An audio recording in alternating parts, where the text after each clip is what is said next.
Aided by the Ortega brothers through Central America, and the Mexican drug groups such as MS-13, the number one language being learned by Islamic terrorists right now is Spanish. And all along these border camps, you're starting to see books that take Arabic, Spanish to English. If you go to the Border Patrol website, you will see a category called OTMs, other than Mexicans, which is what they're classifying people of Middle Eastern descent that are coming across our border. I say all this to get you to understand something. This battle is here in front of us right now. You know, Mark talked about the fact that the Dow is down.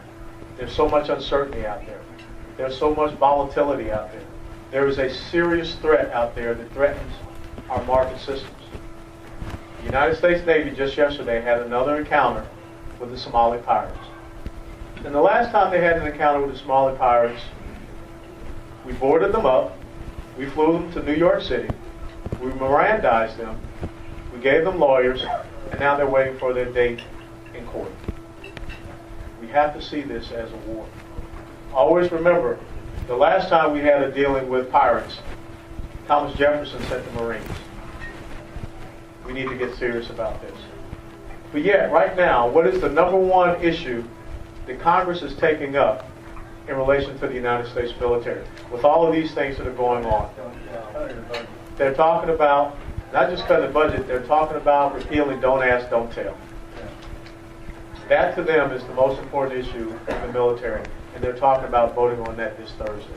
When every single retired general and many of the active duty generals are asking for that not to happen.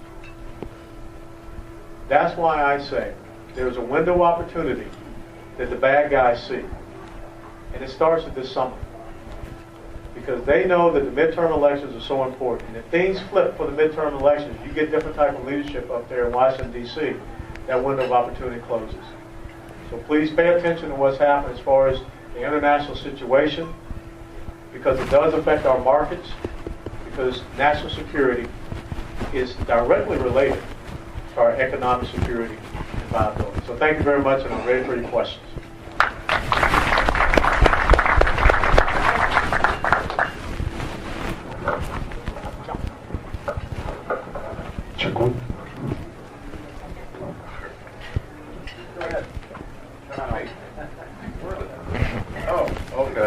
Yeah, I totally agree with you on the international situation there. I happen to deal with wars been going on for 1,300 years, actually. Absolutely. As far as I can tell from history. But what I'm thinking about is you as one person in Congress, which of course is one more voice for what you're talking about, and I happen to believe in. What do you see that you can do as a congressman to help turn this around? I mean, we all know the international thing. We know that we are in trouble because of weakness in the leadership, which is perceived around the world, with the net result that they might as well take it because we're not going to stop them. That's a good point. And when you ask that question, I always go back to Harry Truman. And when Harry Truman got up to Washington, D.C., and one of the things that Harry Truman ended up doing was taking on the corruption of the defense industry. And that one person was able to make a difference. And I think also what you see right now is we have the largest amount of veterans running for Congress, being in the House or Senate, that we've had since World War II. So I think it's very important that you start to get individuals that have been on the ground and understand that tactical level of operation, so they can go and start helping us to form the right type of strategic goals and objectives, because that's what's missing right now.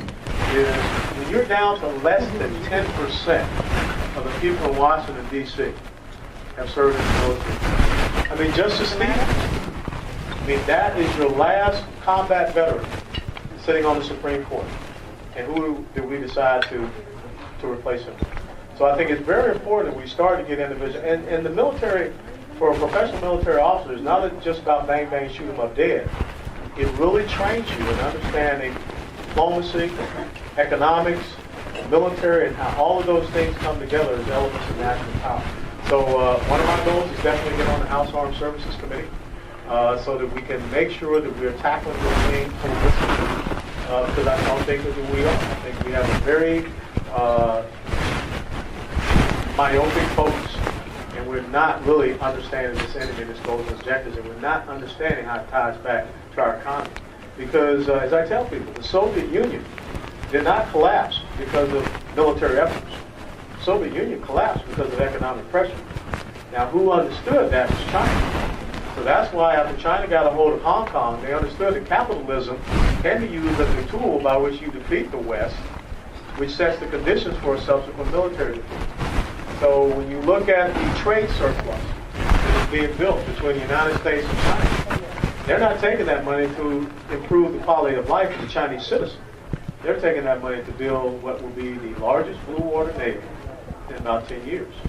And when you combine that with the fact that they are controlling both sides of the Panama Canal, when you combine that with the fact that they're building a new port in the Bahamas, when you combine that with the fact that they're starting to do oil exploration and buying up land leases in Cuba, and this is coming right here to our shores.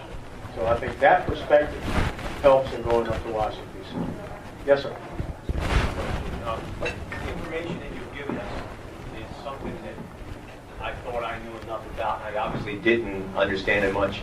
Where would you suggest we could go to keep abreast of what exactly is going on that you're familiar with? I would say the best website to go to is called stratfor.com, stratfor.com, and they have like regional desks. And every day you can get a security update from anywhere across the world. I mean, Africa to Asia to South America. So stratfor.com is your best resource to go to and get a good security assessment situation. Thank you. You're welcome.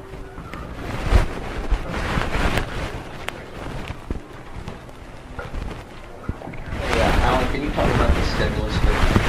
Absolutely. I mean, I don't know what it's stimulating. And the bottom line is this. People say the stimulus is doing such a great job, then why do you have to come back and want to have more government spending? I think that Japan tried, 9 stimulus packages, and we see what that did to their economy. The best way to grow an economy, now there may be times when you do need an infusion of the government to help, but that's not the solution.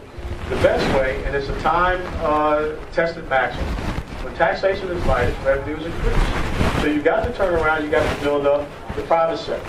Right now, I think it came out 2 weeks ago that the public sector growth, public sector spending is 12% outpacing private sector. And you can't grow an economy that way. So I think that right now, not just the stimulus spending, which I think you still have billions of dollars that are being held back. It's not just the stimulus spending, but it's also the nationalizing of threat. I think that's another big threat. When you see government subsuming more of the healthcare industry, now all of a sudden as part of the healthcare bill, they say that you have to go through the government to get college education loans.